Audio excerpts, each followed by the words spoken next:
오늘 저는 믿고 마음에 의심하지 아니하면 그대로 되리라는 제목을 가지고 은혜를 나누고자 합니다. 예수님께서 제 아들을 데리시고 베다니에서 나오셨을 때 시장하시다고 하셨습니다. 저는 이 성경 읽을 때마다 늘 신기하게 느낍니다. 하나님 자체이시요 하나님의 아들로 오신 예수님이 시장하셨다. 예수님은 배 안 고플 것 같은데 시장하셨다. 예수님은 그만큼 여러분과 나와 같은 인간의 형상과 모양을 그대로 닮아서 오신 것입니다.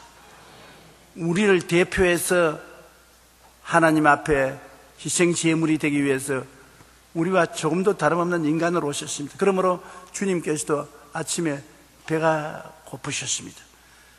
그래서 무엇 먹을 것이 없는가 하고 살피시는 중에 무화과나무가 있는지라 무화과나무 곁에 가서 쳐다보니 아무것도 없습니다. 열매 맺을 때가 아닌데 주님이 오셔서 찾으니까 열매가 있을 택이 없습니다.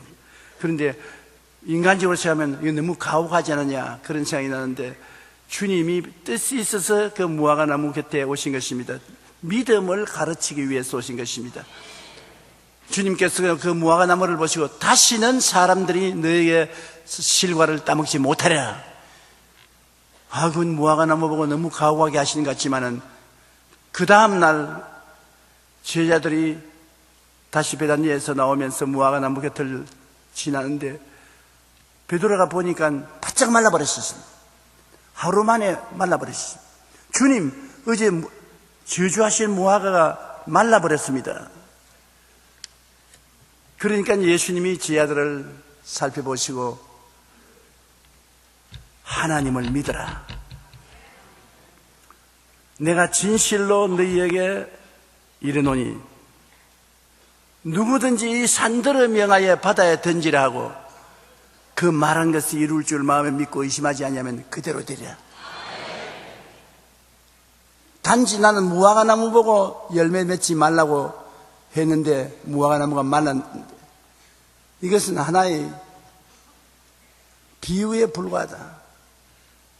무화과나무 정도가 아니다.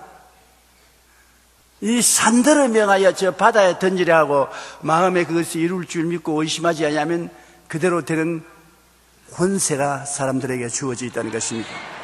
그러므로 내가 너희에게 말하노니 무엇이든지 기도하고 구한 것은 받은 줄로 믿어라. 그리하면 너희에게 그대로 되리라. 괭이를 들고서 파헤친 것도 아니고 톱을 가지고서 벤 것도 아닙니다. 그냥 말만 한 것입니다.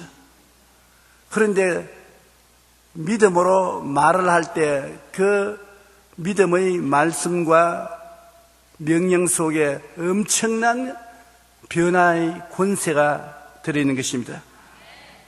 여기에 보면 우리가 말씀과 믿음에 서면 엄청난 권능이 행사된다는 것을 주님께서 가르쳐 주기를 원하시는 것입니다. 이와 같은 권능에 대하여 하나님은 구약 시대의 창세기부터 우리에게 그것을 설명하고 계십니다. 첫째로 우리가 가지고 있는 권능, 즉 권세에 대해서 하나님은 알기를 원하시는 것입니다. 여러분 아무 힘도 없고 능력도 없고 보잘것없는 사람 같아도 하나님은 그렇게 생각하지 않습니다. 여러분 굉장한 권세를 가지고 있는 사람들인 것입니다. 그러니 자기가 누구인가 깨달아 알아야 되는 것입니다. 우리가 가지고 있는 권세는 어떤 것이냐? 성경 창세기 1장 2절에 보면 땅이 혼돈하고 공허하며 흑암이 깊음 위에 있고 하나님의 영은 수면에 운행하시더라. 땅이 공허하고 혼돈하며 흑암이 깊음 위에 있는 것은 3차원의 세계의 모습인 것입니다. 비유컨대 물질적인 우리 인간, 우리의 삶이 공허하고 무질서하고 어두움이 마음을 깊게 점령하여 우리 마음이 절망 상태에 떨어졌을 때 우리는 절망해서 그냥 자살해버려야 되겠습니까? 우리의 지혜나 지식이나 총명이나 노력으로는 해결될 수 없습니다. 문제가 절망적입니다. 어떻게 할까요? 그런데 그런 상황만 있는 것이 아니라 하나님은 우리에게 성령을 보내주셔서 성령께서 우리의 마음에 운행하시게 하셨다는 것입니다. 성령께서는 하나님의 창조적인 능력으로 이 세계 및 인간의 삶을 재창조하기 위해서 임하신 것입니다. 성령은 창조의 영이신 것입니다. 성령은 하나님의 권세가 아닙니다. 성령은 하나님의 능력인 것입니다. 권세와 능력은 다릅니다. 권세도 하나님께서 주신 것이고 능력도 하나님이 나타낸 것이지만 권세와 능력은 그 사용 방법이 완전히 다릅니다. 3차원의 시간, 공간, 물질을 지배하고 다스리는 4차원의 권세로 운행하는 것이 성령인 것입니다. 성령은 조용하게 와 있지만은 하나님의 말씀이 주어지면 그 말씀 따라 기적을 행하시는 것입니다. 시편 104편 29절로 30절에 주께서 낯을 숨기신 적 그들이 떨고 주께서 그들의 호흡을 거두신 적 그들은 죽어 먼지로 돌아가나이다. 주의 영을 보내어 그들을 창조하사 지면을 새롭게 하시나이다. 성령이 오시면 창조하고 새롭게 하는 것입니다. 여러분이 심령이 생활이 공허하고 혼돈하며 흑암이 깊음 위에 있을 때 이젠 절망이다. 나는 살아갈 길이 없다. 그렇게 할 때 하나님을 바라보면 하나님이 성령을 보내주신 것입니다. 그러면 성령은 오셔서 뭘 하냐? 창조하고 여러분을 새롭게 해버린 것입니다. 내가 상상할 수 없는 새로운 삶을 주시는 것입니다. 그렇기 때문에 우리에게 희망이 있어요. 개인적으로, 가정으로, 사회적으로, 국가적으로, 세계적으로 아무리 공허하고 혼돈하며 흑암이 깊음 위에 있어 눈에는 아무 증거 안 보이고 귀에는 아무 소리 안 들리고 손에는 잡히는 것 없을지라도 성령이 계시기 때문에 희망이 있는 것입니다. 그걸 사람들이 깨달아야 되는 것입니다. 예수님께서 이 땅에 오셨을 때에도 30세 요단강에 가서 세례받을 때 성령이 임하셨습니다. 성령이 임하시기 전까지는 주님은 아무것도 안 하셨습니다. 성령이 임하시자 성령께 끌려 광야에 들어가서 40주 40야 금식하시고 나오셔서 죄를 용서하시고 병을 고치시고 귀신을 쫓아내시고 죽은 자를 살리시고 안진병이를 일으키시고 오병이어로 5,000명을 모이고 12방울이 남게 하시고 뭐 희한한 일이 생겨났습니다. 문제가 없어요. 주님이 다 해결했어요. 성령이 임하셔서 그런 일이 일어난 것입니다. 예수님이 죽었다 부활하시고 승천하셨을 때 제자들에게는 절망이었습니다. 120문도 제자들에게는 절망이었습니다. 로마의 권세가 완전히 자기들을 점령하고 예수님은 십자가에 죽었다가 부활하시고 승천하시고 그와 같이 남아서 소망이 없습니다. 이제는 그리스도의 복음의 사역은 끝났다고 생각하는 것입니다. 그럴 때 주님께서 떠나지 말고 성령이 오실 때까지 기다리라. 그들이 마가 요한의 다락방에서 한 열흘 동안 기다리는데 성령이 임하셨거든. 그러자 확 달라져 버렸습니다. 성령이 임하시자 새로운 창조와 생명의 역사가 일어나서 그들이 나가서 온 천하 만국에 그리스도의 복음을 전하게 된 것입니다. 병자가 낫고 귀신이 쫓겨나고 기적이 일어나고 나라가 뒤엎어졌습니다. 천하가 뒤엎어졌습니다. 성령이 오셔서 그렇게 된 것입니다. 성령이 눈에 안 보이지만은 땅이 공허하고 혼돈하며 흑암이 깊음 위에 있어 이 우주가 절단강산이었을 때 그 해결책으로 눈에 안 보이는 성령이 와서 운행하셨습니다. 그 다음 하나님이 말씀하심에 기적이 일어나기 시작한 것입니다. 여러분 교회에 왜 오십니까? 교회에 오면 문제가 해결되는 것입니다. 기적이 일어나는 것입니다. 왜냐? 교회에 성령이 와서 계시기 때문인 것입니다. 지금 여기 성령이 임하여 계신 것입니다. 이게 해답인 것입니다. 여러분 왜 기도하십니까? 기도를 통해서 성령이 여러분 마음속에 임하시기 때문인 것입니다. 성령께서 여러분에게 창조의 능력을 주시고 새롭게 해주시는 기적을 베풀어 주시는 것입니다. 성령이 임하시고 역사하고 있는데 하나님이 말씀하셨습니다. 빛이 있어라. 창세기 1장 3절에 빛이 있었습니다. 하나님의 말씀은 4천원의 영적 세계를 다스리는 하나님의 권세인 것입니다. 성령은 능력이고 말씀은 권세인 것입니다. 그냥 말만 하는 거예요. 사실 보면 말 그 자체는 아무 능력도 없는 것 같은데 말만 하는데 기적이 일어나는 것은 하나님의 말씀에는 권세가 있고 성령은 능력이 있는 것입니다. 그 말씀을 받아서 창조 역사를 하는 것입니다. 창조의 순서를 보면 먼저 하나님의 성령이 운행하시고 그 다음에 하나님의 권세의 말씀이 선포되고 그 다음 보기에도 좋은 아름다운 세계가 창조된 것입니다. 첫째 날에 빛이 생기고 둘째 날에 하늘이 생기고 셋째 날에 바다와 땅 식물이 생기고 넷째 날에 해, 달, 별들이 생기고 다섯째 날에 새 물고기가 생겨난 것은 모두 다 주님이 말씀하시니까 생겨난 것입니다. 말씀 안 하실 때는 성령이 그냥 임하여서 운행하고 계시지 아무것도 안 생겼어요. 말씀이 주어지니까 말씀의 권세를 따라서 성령의 능력이 기적을 베풀어 주신 것입니다. 둘째로 우리는 권세와 능력의 차이점을 분명히 알아야 돼요. 말씀에는 권세가 있고 성령에는 능력이 있습니다. 좀 복잡하겠지만 내 말을 들으면 깨달아 알게 되는 것입니다. 한번 따라 말씀하세요. 말씀에는 권세가 있고 성령에는 능력이 있다. 권세와 능력이 뭐가 다르냐면 집안에서 늙은 부모가 계시면은 늙은 부모는 아무래도 힘이 없습니다. 젊을 때는 발랄하여 힘이 있는데 나이 잡수시면 일어났다 앉는 것도 별 도리 없이 힘이 드는 것입니다.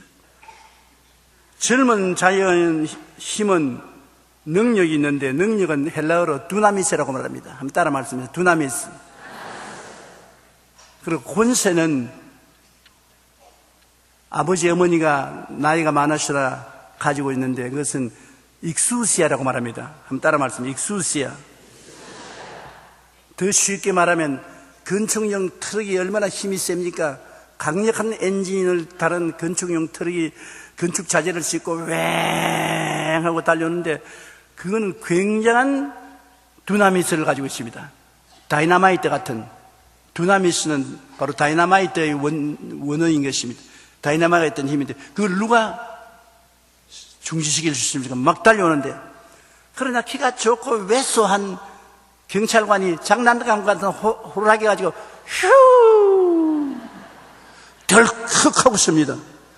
그러면 제가 생각에는 저 바보 같은 트럭 운전수, 저 빼빼한 경찰관 아무것도 아닌데 호루라기 분다고 쓸 게 뭐냐, 그냥 달려가 버리지. 그러나 트럭은 두나미스 능력이 있어도 경찰관은 권세가 있습니다. 익수시아 권세가 있습니다. 그 권세 안 들었다가는 경찰서에 잡혀 들어가야 되는 것입니다. 우리에게 하나님이 권세를 주셨습니다. 예수를 믿을 때 권세를 주셨습니다.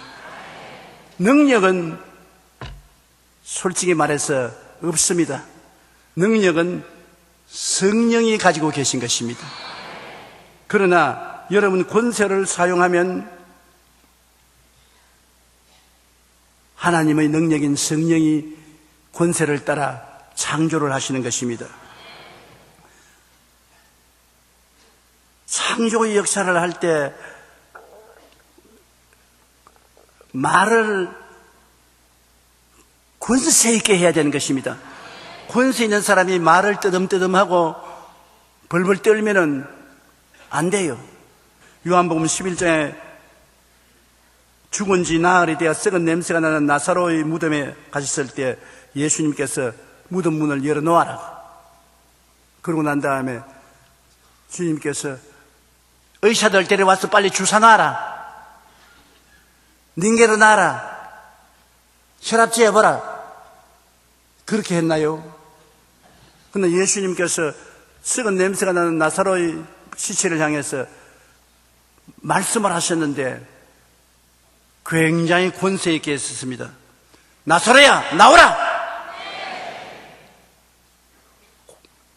권세는 말씀을 통해서 사용하는 것인데, 그러니까 하나님의 성령이 들어가서 능력으로 나사로를 당장 재창조해서 죽은 나사로가 살아서 남았는 것입니다. 권세 있게 말을 해야 돼요. 누가복음 7장에는 예수님이 제 아들과 나인성으로 가는데 죽은 사람을 메고 나오는 사람들을 만났습니다. 뒤에는 독자를 지는 어머니가 통곡을 하고 따라오기에 예수님이 그 사람들을 중지시켜서 죽은 청년을 보고서 청년아, 일어나라! 호닥닥 일어났습니다. 메고 가는 사람이 기겁을 초풍을 했는 것입니다. 이런 일이 있을 수가 있느냐? 예수님께서 권세 있게 말씀하셨습니다. 마가복음 5장에는 회당장 야이로의 딸이 죽었는데 예수님께 와서 살려달라고 예언했습니다. 예수님이 가니까 바리새교인 사두개인들이 비웃었습니다. 지가 뭘 한다고 여기 왔느냐? 예수님이 우는 사람들 다 내보내고 난 다음에 딸을 손을 잡고 달리다굼, 딸아 일어나라. 죽은 딸이 일어나고 마는 것입니다. 말씀의 능력이 나타납니다. 성경에는 곳곳에 이러한 기적들이 기록되어 있습니다. 하나님의 말씀은 4차원의 영적 세계를 다스리는 하나님의 권세가 있기 때문인 것입니다. 그 권세를 하나님께서 우리 각자에게도 예수 믿을 때 주셨습니다. 누가복음 10장 17절로 20절에 보면 70인이 기뻐하며 돌아와 이르되 주여 주의 이름이면 귀신들도 우리에게 항복하더이다. 예수께서 이르시되 사탄이 하늘로부터 번개같이 떨어지는 것을 내가 보았노라. 내가 너희에게 뱀과 정갈을 밟으며 원수의 모든 두나mis 능력을 제할 권세를 주었으니. 한번 따라 말씀하십시오. 내가 너희에게 뱀과 정갈을 밟으며 원수의 모든 능력을 제어할 권능을 주셨으니. 이 권능이라는 말이 바로 권세와 똑같은 말입니다. 너희를 해칠 자가 결단코 없으리라.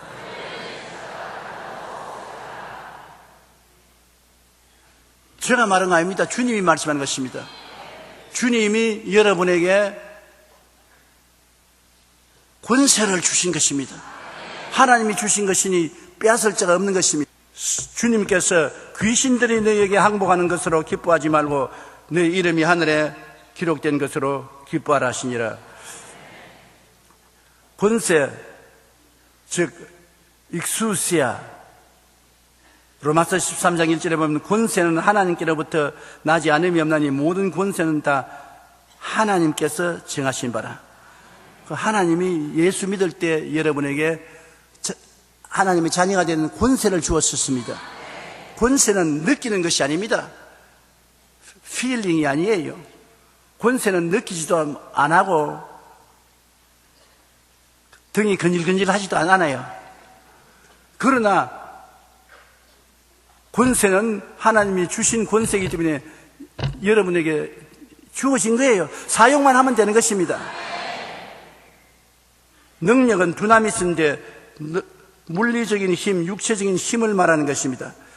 성도는 하나님의 권세가 주어졌습니다. 말씀과 권세는 담대하게 명령하면 하나님의 성령의 창조적인 능력이 그를 따라서 역사하는 것입니다.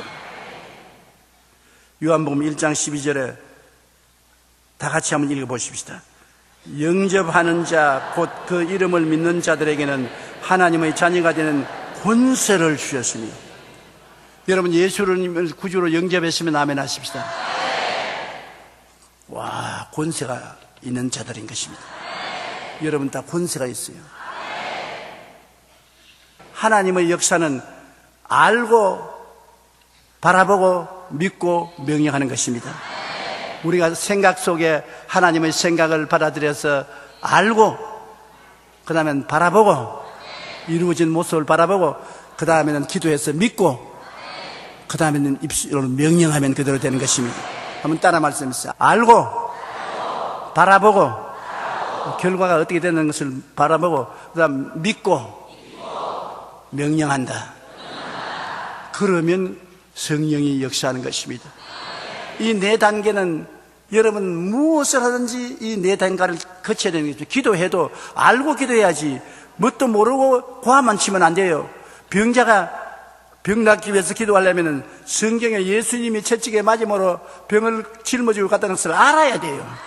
제가 우리 연장을 친히 담당하시고 병을 걸으셨다는 것을 알고 아니까 내가 건강하게 되어서 두 발로 서는 모습을 볼 수 있지 않습니까? 꿈을 꿀 수 있지 않습니까? 이건 알고 보고 그 다음에는 믿는다. 믿음이 안 생기게 되려면 하나님께 믿음을 달라고 기도하고 믿음이 생기면 그 다음에는 창조해야 되는 권세 있게 나아라. 병은 물러가라. 건강하라. 그렇게 해야 돼요. 기도를 알고 기도를 해야 돼요. 주님 알게 해주십시오. 깨닫게 해주십시오.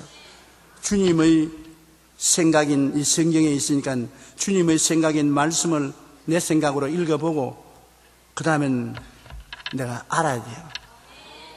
가난하고 헐벗고 굶주리는 것이 하나님의 뜻인지 모든 것에 항상 모든 것이 넉넉하여 모든 착한 일을 하는 것이 주님의 뜻인지 알아야 돼요. 따라 말씀해서 알고 그 다음엔 알기만 하면 뭐해요? 내 아는 지식을 통해서 장차 내가 이대로 하면 어떻게 되겠다는 것을 보아야 돼요. 내가 이대로 하면 부자가 되겠다. 건강한 사람이 되겠다. 승리하는 사람이 되겠다. 훌륭한 종이 되겠다. 바라보아야 돼요. 자기가 무엇이 될 것을 바라보고 기도할 때 하나님 아버지여 내가 하나님 말씀을 읽고 알게 되어 사오니 주님 이 지식에 의해서 꿈을 꿉니다. 장차 나는 가난하고 헐벗고 굶주린 사람 과부와 과들을 많이 도와줄 수 있는 거부가 되기를 원합니다. 그러면 물질을 가지고서 내 욕심을 채우는 것이 아니라 헐벗고 굶주린 사람을 도우는 데 사용하겠습니다.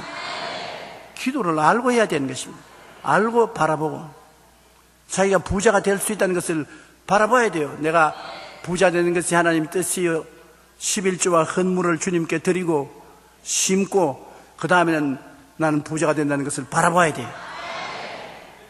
바라만 보면 어떻게 합니까? 그것이 믿어야 돼요. 내 믿은 대로 될지어다 했으니 믿어야 돼요. 믿었으면 그 다음에는 이제는 기적이 창출되는 명령을 내려야 돼요.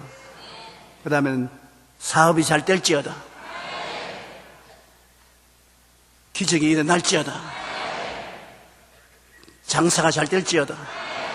그렇게 말해야 돼요. 사람들이 들으면 바보 같은 것이면 그렇지 않아요. 주님께서도 그렇게 말씀하셨어요. 빛이 있어라. 아무것도 없는데 말씀하셨어요. 빛이 생겼어요. 궁창아 생겨나라. 궁창이 생겨났어요. 마가복음 16장 17절 18절 믿는 자들에게 이런 표적이 따르리니 곧 그들이 내 이름으로 귀신을 쫓아내며 새 방언을 말하며 뱀을 집으며 무슨 독을 마실지라도 해를 받지 아니하며 병든 사람에게 손을 얹은 적 나으리라. 그런 권세가 있는 것입니다. 그러므로 제가 여러분께 말하고 있는 싶은 것은 여러분은 굉장한 권세가 있는 사람들인 것입니다. 예수 믿고 하나님이 공짜로 선물로 권세를 주셨습니다. 권세를 쓰든 안 쓰든 그것은 여러분에게 달렸어요. 권세를 안 쓰면 여러분은 녹슬고 먼지가 쌓일 것입니다. 권세를 사용하면 번쩍번쩍 빛나고 아름답고 좋을 것입니다. 옆에 있는 사람에게 당신은 권세가 있습니다. 그렇게 말씀해 주십니다. 또한 따라 말씀해 나는 예수님 안에서 권세가 있습니다. 할렐루야. 여러분 권세가 있으니까 이제 여러분 뱀을 집으며 무슨 귀신을 쫓아내며 병든 자에게 손을 얹어 놨습니다. 그것을 알아야 돼요. 모르고 흉내만 내서 안 되는 것입니다. 확실히 알아야 돼요. 알고 그렇게 하는 여러분 모습을 마음속에 바라보고 할 수 있다 하면 되면 해보자 믿고 그럼 말해야 돼요. 실제로 안진병이 보고 일어나라, 절름발이 보고 일어나라, 담대하게 말해야 돼요. 제가 서대문에서 목회할 때 수요 예배 시간입니다. 어떤 40대쯤 되는 남자가 그 부인과 함께 70이 넘은 할머니를 업고서 교회에 와서 2층에 할머니를 자리에 눕혀놓았어요. 그래서 나는 그냥 나중에 알았는데 이 할머님이 넘어져서 허리가 부러졌어요. 병원에 데려가니까 나이 70이 넘은 할머니가 척추가 부러지니까 이건 못 살아나니까 그냥 집에 데려가서 장례칠 준비나 하라. 그때만 해도 우리 한국이 아직까지도 많이 원시 시대에 가까웠을 때니까 병원에 가니까 병원에서 그냥 돌아가라 그랬어요. 그래 집으로 모시고 왔는데 그 할머니가 뭐라고 아들을 보고 며느리라고 말하는 게 오늘 수요일이지 저 서대문 순복음교회 가면은 하나님이 그곳에 계셔서 병든 자들을 고친다. 나 서대문 순복음교회 좀 데려달라. 그 할머님이 건강할 때 교회 몇 번 와본 것 같아요. 그 할머니 소원에 따라서 아들과 며느리가 데리고 교회 왔는데 그래서 제가 설교를 마치고 난 다음 병자 위한 기도를 했는데 마음속에 하나님 성령께서 말씀하기를 허리를 다친 사람이 나았다고 말하라. 그래서 저는 하나님이 병 고치는 것을 알고 말하면 믿는 것을 나는 것을 마음속에 보고 믿고 말하는 것이기 때문에 담대하지요. 그래서 오늘 이 시간에 허리가 부러진 사람 왔는데 예수 이름으로 나았다고 보니까 할머님이 부시시 일어나 손을 들고 할렐루야.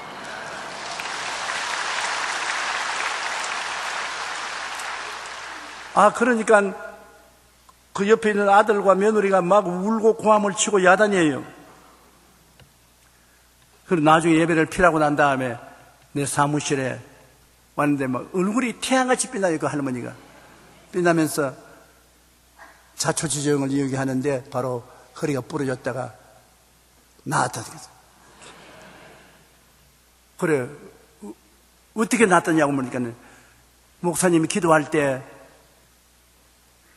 제가 낫는다고 확신을 하고 있었는데 허리가 아픈 사람이 나았다. 그러니까 나보고 하는 말이다. 하나님의 불이 확 몸에 들어오지 아픈 것이 싹 나버리지.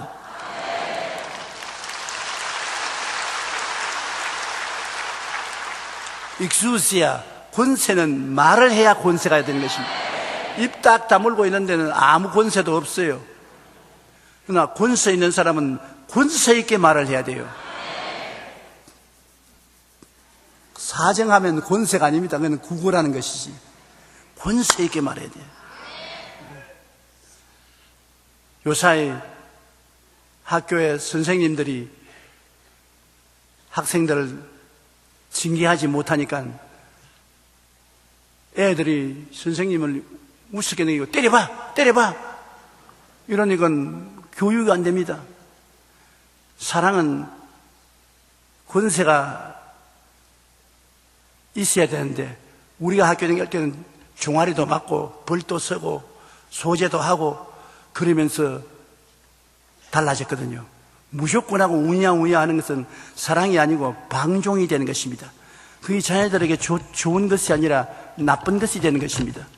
하나님도 우리에게 채찍 때리시는데요. 하나님도 사랑이신 하나님도 채찍을 때리시는 것을 채찍이라고 말하지 않고 사랑의 뇌라고 말하는 것입니다. 권세는 사랑의 매를 쓸 수 있는 자격이 있어야 되는 것입니다. 아버지, 어머니 자식을 기를 때 사랑의 매를 들므로 아버지, 어머니의 권세를 나타내는 것입니다. 그러므로 여러분, 권세를 단호하게 쓸 줄 알아야 되는 것입니다. 권세는 담대하고 타협하며 묻고 단호하게 말해야지 이것이냐 저것이냐 머뭇머뭇하면 권세가 안 되는 것입니다.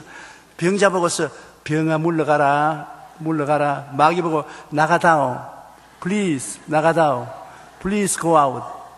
그러면 그건 권세가 아닙니다. 그건 구걸이지. 그러면 웃기네, 웃겨. 그곳에 안 나가요.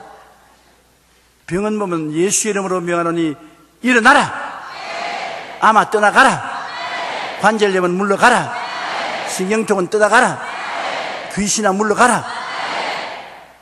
그렇게 해야지요. 셋째로 마음에 주신 믿음과 말씀의 권세를 이제 사용하는 방법을 제가 똑똑히 여러분에게 말씀해 드리겠습니다. 이 산들어 들리어 바다에 던져라 하고 그렇게 주님이 말씀해 주신 마가복음 11장 13절 14절에 멀리서 잎사귀 있는 한 무화과 나무를 보시고 혹 그 나무에게 무엇이 있을까 하여 가셨더니 가서 보신 적 잎사귀 외에 아무것도 없더라. 이는 무화과 때가 아님이라. 예수께서 나무에게 말씀하여 이르시되 이제부터 영원토록 사람이 내게서 열매를 따먹지 못하리라 하시니 제자들이 이를 듣더라. 주님이 무화과 나무를 보시고 분명한 목표가 뚜렷합니다. 무화과 나무를 보시고 그냥 많은 나무를 다 본 것이 아닙니다. 무화과 나무 하나를 딱 보시고 이 산들을 명하여 더 바다에 같이 분명한 목표를 정해야 되는 것입니다. 그리고 그 나무에게 그 목표를 정한 그 목표와 그 꿈에게 말하는 것입니다. 주님이 말씀하기를 이제부터 영원토록 사람이 내게서 열매를 따먹지 못하리라. 얼마나 권세 있게 명령하신 거 아닙니까? 나무 보고서 주님이 명령을 하신 것은 단호하게 다시는 너에게 와서 아무도 열매 못 따먹는다. 주님께서 그 나무 보고서 이제 열매 맺지 말라. 이제 아무도 사람이 너에게 와서 열매 못 따먹을 것이다. 그렇게 말했지 않습니다. 상상해 보십시오. 주님이 나무를 보시고 단호하게 딱 서서 음하게 이제부터 영원토록 사람들이 내게서 열매를 따먹지 못하리라. 제 아들이 보시고 주님이 별 할 일이 없으신가 보다 나무 보고서 사람에게 말하듯이 호통을 치는 거 보니까 아마 그렇게 생각했을 것입니다. 그러나 이것이 권세를 사용하는 방법인 것입니다. 말을 권세 있게 해야지 권세 있게 사람에게만 하는 것이 아니라 나무에게도 권세 있게 말해야 되는 것입니다. 권세 있게 명령하지 아니하면 아무것도 안 이루어집니다. 예수님께서 하신 모든 일은 모두 다 권세 있게 명령하신 것입니다. 마태복음 9장 6절에 보면 중풍병자에게 일어나 내 침상을 가지고 집으로 가라. 너 일어나 침상을 걸머쥐고 집으로 갈똥말똥하여라. 그렇게 안 했습니다. 가라. 마가복음 1장 25절에 더러운 귀신 들린 사람을 보고 잠잠하고 그 사람에게서 나오라. 잔소리 하지 말고 나오라. 그 다음 누가복음 7장 48절에 죄 지은 여자를 보고 내 죄사함을 받아나니라. 그 다음 요한복음 11장 43절에 죽은 나사로를 보고 큰 소리로 나사로야 나오라. 얼마나 권세 있게 말했습니까? 여러분도 권세 있게 말을 해야 돼요. 저주야 물러가라. 가난아 물러가라. 낭패와 실망아 물러가라. 우울증아 물러가라. 슬픔아 사라질지어다. 기도하고 구한 것은 단호하게 명령해야 돼요. 성경에 주님께서 담대하라 내가 세상을 이기었노라. 강하고 담대하고 두려워하지 말며 놀라지 말라고 우리에게 말씀하고 계신 것입니다. 그렇게 명령하고 난 다음에는 알고 보고 믿어야 돼요. 자기가 말한 것이 이루어질 줄 믿어야지 말을 해놓고 난 다음에도 될똥말똥하여라 그렇게 하면 안 되는 것입니다. 단호하게 믿어야 돼요. 마가복음 11장 22절로 23절 우리 다 같이 읽어보십시다. 예수께서 그들에게 대답하여 이르시되 하나님을 믿으라. 내가 진실로 너희에게 이르노니 누구든지 이 산들을 들리어 바다에 던지라 하며 그 말하는 것이 이루어질 줄 믿고 마음에 의심하지 아니하면 그대로 되리라. 믿고 의심하지 말아야 돼요. 그러기 위해서는 여러분이 제일 좋은 방법이 믿고 난 다음에 이루어진 상황을 종이에 기록하고 바라보는 것이 참 좋습니다. 기록하는 것이 굉장히 믿음을 강하게 하는 것입니다. 믿음이 안 생기는 사람은 하나님이 진리를 알았고 바라보았는데 믿음이 안 생기면 기도하고 난 다음 그 모습을 기록해야 돼요. 적으면 굉장한 믿음이 생기는 것입니다. 꿈꾸는 것을 적으십시오.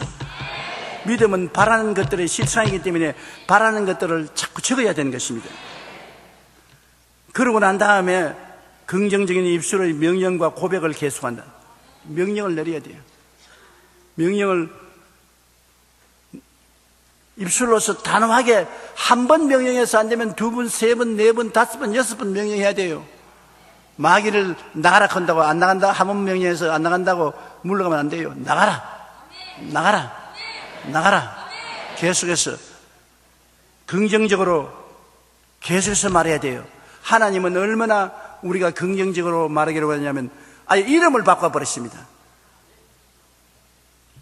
아브라함 보고 많은 민족의 조상이 되라. 아브라함, 많은 민족의 조상. 너 매일같이 많은 민족의 조상이 되라고 별대를 바라보고 그렇게 말하지 말고 이름을 바꿔라. 너 이름을 많은 민족의 조상이라고 해라. 우리 한국에서는 부부간에도 여보 당신이 이러지면 중동이나 고라파에는 이름 부르지 않습니까? 그 부인이 매일같이 남편 이름 부를 때 아브라함, 많은 민족의 조상이여. 입으로 시인한단 말입니다. 아예 긍정적으로 권세 있는 하나님의 말씀을 시인하는 것입니다. 그러니 나는 건강하다. 나는 건강하다. 그렇기 때문에 매일 아침 일어나서 여러분 직장에 나갈 때나 교회 올 때나 그 말을 하라는 이유가 있습니다. 나는 행복하다. 나는 행복하라. 나는 기쁘고 즐겁다. 나는 기쁘고 즐거워라. 나는 평안하다. 나는 번창한다. 시편 23편 보십시오. 야훼는 나의 목자시니 내게 부족함이 없으리로다. 부족함이 있을는지 없을는지 모르겠다가 아닙니다. 야훼는 나의 목자시니 내게 부족함이 없으리로다. 제가 나를 푸른 초장에 누이시며 쉴만한 물가로 인도하신다. 내 영혼을 소생시키시고 자기 이름을 위하여 의의 길로 인도하신다. 단호합니다. 단호한 선언인 것입니다. 그러므로 여러분 단호한 선언을 거듭하면 그것이 거대한 힘이 되는 것입니다. 마태복음 16장 19절에 내가 천국 열쇠를 내게 주리니 내가 땅에서 무엇이든지 매면 하늘에서도 매일 것이요 내가 땅에서 무엇이든지 풀면 하늘에서도 풀리리라. 메고 푸는 것은 여러분이 해야 돼요. 하나님 왜 난 영혼이 잘 때면 같이 범사에 잘 때면 강건하게 안 만들어줍니까? 김집사는 그렇게 만들어주고 박장로는 그렇게 만들어주는데 나는 왜 안 만들어줍니까? 하나님은 내 입에 말로 내가 묶였으면 내 입에 말로 내가 사로잡혔다. 입에 말로서 먼저 시인을 하라. 그렇게 말씀하는 것입니다. 입술에 말로서 먼저 시인을 해야 돼요. 천국 열쇠를 여러분이 가지고 있는 것입니다. 하나님이 가지고 계신 것이 아니라 천국 열쇠를 여러분이 가지고 계세요. 그러니 알고 바라보고 믿고 입으로 시인하는 것이 천국의 열쇠라고요.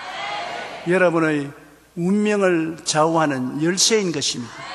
많은 사람이 교회에 왔다 갔다 하면서 빈손 들고 왔다가 빈손 들고 가는 것은 열쇠를 안 쓰기 때문에 되는 것입니다. 누구 원망하리요? 하나님 왜 이랬습니까? 열쇠 줬는데 네가 안 쓰니까 그렇지 않냐? 오늘부터 여러분께서 열쇠를 쓰십시오. 알고 바라보고 믿고 말하라. 땅에서 매면 하늘에서 매이고 땅에서 풀면 하늘에서 풀린다.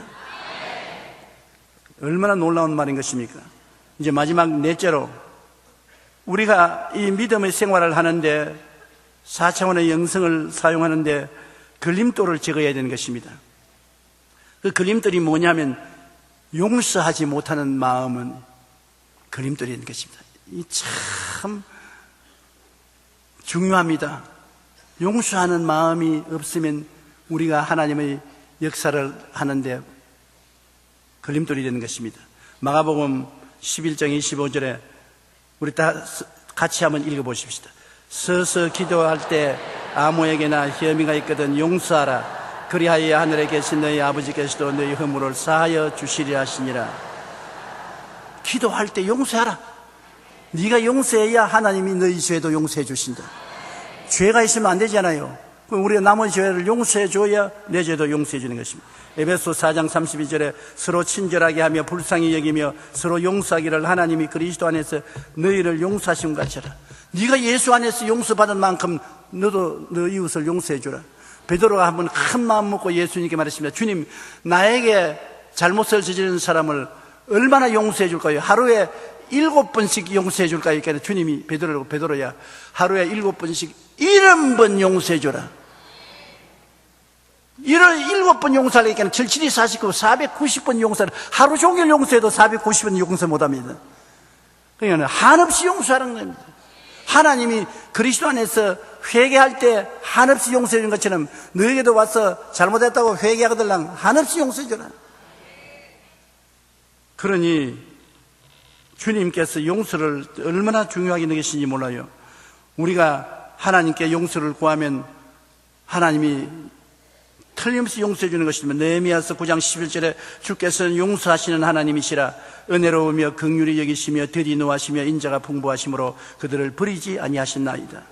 요한 1서 1장 9절에 만일 우리가 우리 죄를 자백하면 그는 미쁘시고 유로사 우리 죄를 사하시며 우리의 모든 죄를 불의해서 깨끗게 하실 것이요. 우리가 회개만 하면, 회개하지 않기 때문에 하나님께 버림당하지, 회개만 하면 적은 죄로부터 큰 죄까지 다 용서받는 것입니다. 예수님이 십자가에서 우리 죄를 대신 받아 불 받고 몸치고 피 흘려 청산했기 때문에 회개만 하면 다 용서받는 거예요. 너희가 회개하고 하나님께 용서를 다 받을 수 있으니까 너에게 죄 지은 자도 다 용서해 주라. 미국의 시인 월트 휘트만은 말년에 여러 가지 질병으로 불행한 나날을 보냈었습니다. 휘트만이냐면 미국의 저명한 시인인 것입니다. 어느 날 의사가 그에게 이렇게 말했습니다. 저는 의사가 된 지 30년이 되었습니다. 그동안 수많은 환자에게 처방을 해왔지만 아픈 사람에게 가장 좋은 처방은 사랑이라는 것을 깨달았습니다. 이 말을 들은 휘트만은 크게 공감하면서 맞았다고. 그런데 그 사랑이란 약이 듣지 않으면 어떻게 합니까? 그렇게 물었어요. 그러니까 의사가 휘트만 박사의 이야기를 듣고 난 다음 의사가 처방할 때 한 봉지 약을 주어서 안 나가면 2봉지, 3봉지, 4봉지, 10봉지라도 줘야지요. 한 번 사랑해서 안 되면 10번이라도 사랑을 해야지요. 가슴이 뜨끔한 말입니다. 그러니까 사랑을 하되 끝까지 사랑하라는 것입니다. 하나님께서 마음에 주신 믿음과 말씀의 권능이 우리를 통해 나타나기 위해서는 믿음의 걸림돌을 제거해야 되는데 가장 먼저 용서하는 마음, 즉 사랑을 가져야 합니다. 히브리서 8장 12절에 내가 그들의 불의를 긍휼히 여기고 그들의 죄를 다시 기억하지 아니하리라 말씀하셨습니다. 주님께서 우리의 죄와 불의를 용서하시면 다시 기억도 안 한다고 말씀한 것입니다. 용서가 나를 치료하고 이웃을 치료하는 큰 힘이 있습니다. 폴 트루니에는 스위스의 심리학자이자 정신과 의사입니다. 그는 폴 트루니에의 치유라는 자신의 책에서 그가 경험한 임상 기록을 적었습니다. 악성 빈혈이 있는 한 여인이 무려 반년 동안 다니며 치료를 받아도 점점 병이 악화되고 그대로는 죽을 수밖에 없어요. 의사는 아무래도 안 되겠으니 병원에 입원해서 집중적으로 치료를 해야 되겠으니 준비해서 병원에 오라고 하시겠네요. 오겠다고 해놓고 난 다음 약속한 날짜를 지키지 않고 병원에 오지 않았습니다. 일주일 후에 그녀의 얼굴이 빛이 환하게 빛나면서 병원에 왔습니다. 빈혈 검사를 해보니까 빈혈이 깨끗이 나왔어요. 6개월을 지나면서 치료를 해도 안 났던 병이 어떻게 일주일 만에 나았느냐. 의사가 놀라서 무슨 일이 있었습니까? 물으니까 여인은 제가 오랫동안 미워하던 사람이 있었는데 며칠 전에 그를 찾아가서 용서했습니다. 악성 빈혈로 오랫동안 고통을 받다가 미워하던 사람을 용서하자 단번에 나아버렸습니다. 그러니 치료와 용서는 얼마나 관계가 많지요. 여러분, 기도를 해도 병이 안 낫거든 미워하는 사람이 있는지 가슴을 한번 살펴보세요. 그러면 그 미워하는 사람을 용서해 주십시오. 마음으로 용서해 주면 여러분 동시에 병도 나아버리는 것입니다. 용서와 사랑은 우리의 건강을 위해서도 중요하지만 하나님의 권능을 나타내기 위해 제일 먼저 해야 할 것입니다. 긍휼과 자비, 겸손과 온유와 오래 참음, 그리고 용서와 사랑이 있을 때 우리의 믿음은 크게 역사하는 것입니다. 루이스 B. 스메데스라는 미국의 작가가 말하기를 잘못을 저지르는 사람을 용서할 때 당신은 당신의 내면 세계에서 자라는 악성 종양을 제거하는 것이다. 내가 남의 죄를 용서해 줬는데 그 용서한 만큼 내 몸에 자라는 종양을 잘라내는 것과 같다. 죄수 한 명을 해방시켜 주었는가? 그 죄수는 바로 당신 자신이라고 말이지. 그러므로 남을 용서해 주면 내가 그만큼 용서받고, 남을 사랑하면 내가 치료를 받고, 남에게 은혜를 베푸면 내가 은혜를 받는다고 말씀한 것입니다. 겨자씨 하나만한 믿음이 태산을 옮기는 힘이 있습니다. 여러분, 예수 그리스도를 구주로 믿는 사람은 겨자씨 하나만한 믿음은 다 있습니다. 왜냐하면 믿음은 들음에서 나며 들음은 그리스도의 말씀으로 말미암았느니라. 여러분, 오늘 교회 오셔서 저희 설교 말씀, 그리스도의 말씀을 들었습니다. 그러므로 이 말씀이 들어가서 믿음을 만들어내는 것입니다. 먹는 음식이 뱃속에 들어가서 양분을 만들어내듯이 믿음은 듣고 나면은 그것이 들어가서 믿음을 만들어내요. 성경을 보고 읽든지 설교를 듣든지 하면 믿음이 생겨나요. 큰 믿음이 안 생겨나도 겨자씨 하나만한 믿음만 있어도 충분해요. 겨자씨 하나만한 믿음이 있으면 태산이 옮겨간다. 태산 같은 슬픔과 우울증과 고통과 질병과 염려와 근심과 불안과 초조와 절망과 좌절과 다 물러가요. 어떻게 물러가느냐? 내가 권세가 있다는 것을 알고 그 권세를 사용하면 어떻게 된다는 것을 보고 그것을 이루어질 줄 믿고 입술로 시인하면 그대로 되리라. 안다는 것은 말씀을 읽어서 아는 것입니다. 생각을 통해서 아는 것입니다. 하나님의 생각이 성경에 있어요. 하나님의 생각을 내가 읽어서 내 생각 속에서 깨닫게 되면 아는 것입니다. 산이나 바다는 3차원, 믿음은 겨자씨만 해도 4차원인 것입니다. 땅이 공하고 혼돈하며 흑암이 깊음 위에 있은 3차원입니다.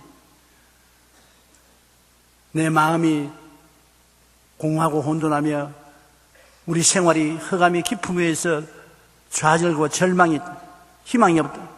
그러나 아십시오. 하나님의 성령이 운행하십니다. 예수를 구주로 모시고 하나님께 기도하면 성령을 보내주셔서 성령이 운행하십니다. 그러면 그때부터 여러분이 오늘 내 설교를 기억하십시오. 기적이 일어나는 것을 알고 어떻게 된다는 것을 바라보고 믿고 입술로 시인하면 빛이 있어라! 궁창아 생겨나라! 바다야 만물아 생겨나라! 그대로 되고 좋은 일이 일어나게 되는 것입니다. 믿고 마음에 의심하지 아니하면 그대로 되리라.